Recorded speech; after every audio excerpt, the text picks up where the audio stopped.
Yes, dragons, dragons, and more dragons. It can only be Bahamut Lagoon for the Super Famicom.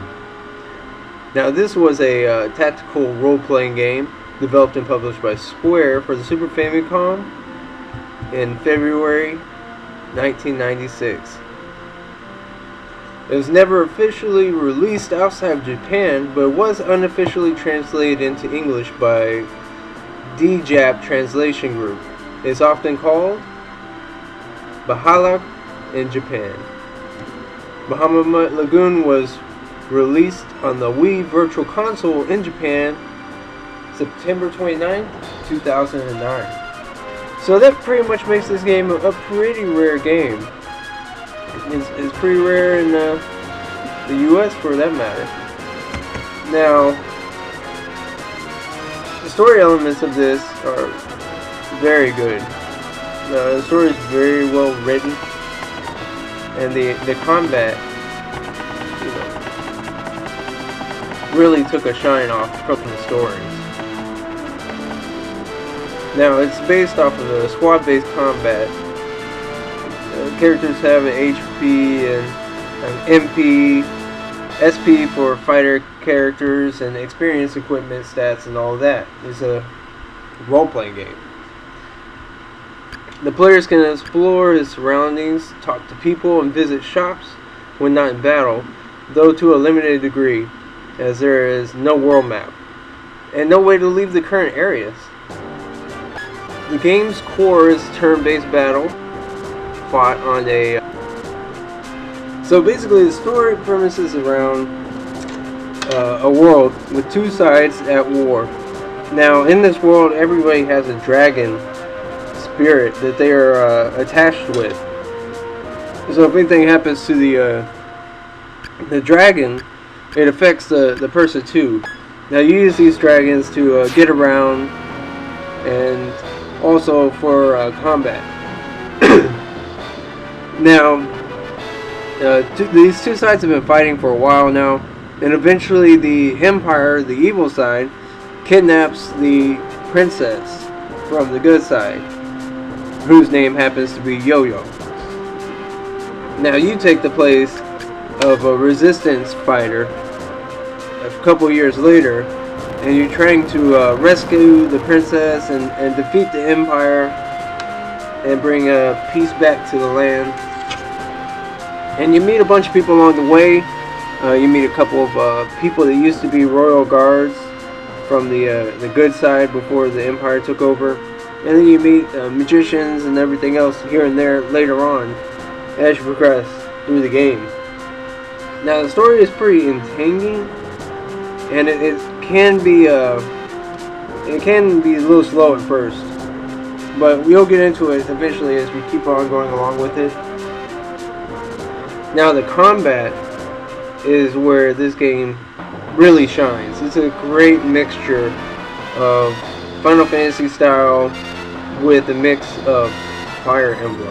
Now you might be thinking, oh, how can that be good? A little mix of Fire Emblem with Final Fantasy, but it turns out pretty good. So we'll get into that right now. Combat scene coming up here pretty shortly. Alright, so it is a tactical RPG, so you'll take turns moving your forces around the grids, and they have a certain distance and attack distance that they can attack in. And like Fire Emblem, your side will have your moves until all your players are done, and then the enemy side will have their moves. So a basic, tactical RPG format there.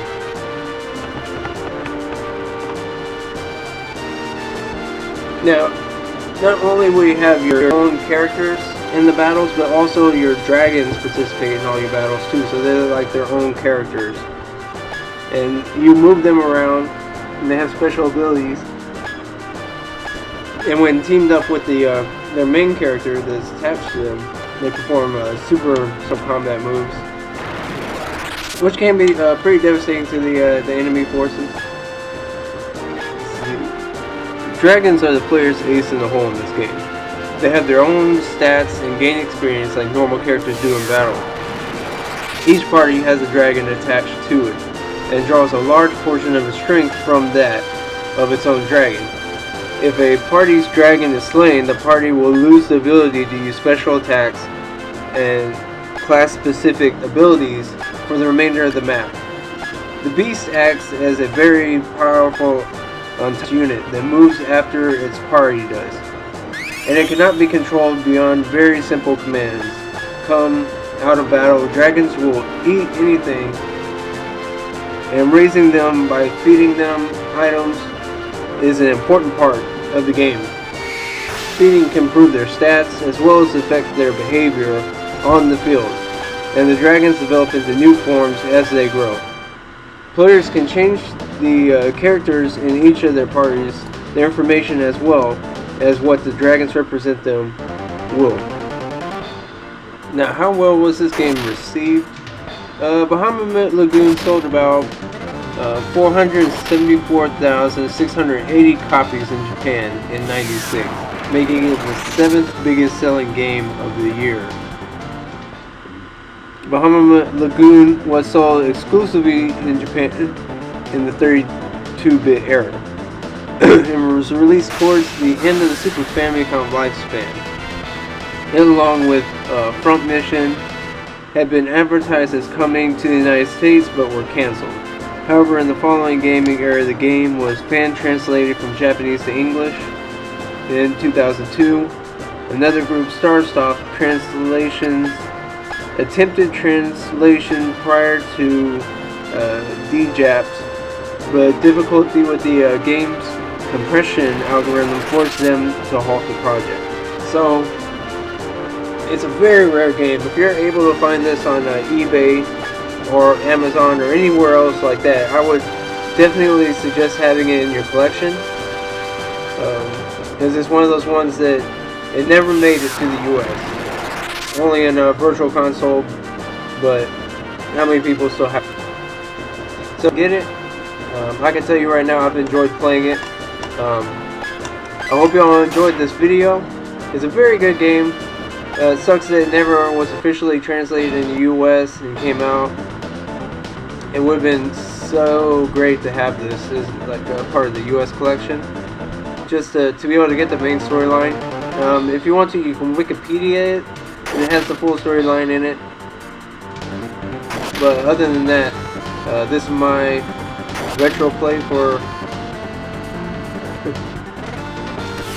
Bahamut Lagoon. I hope y'all enjoyed.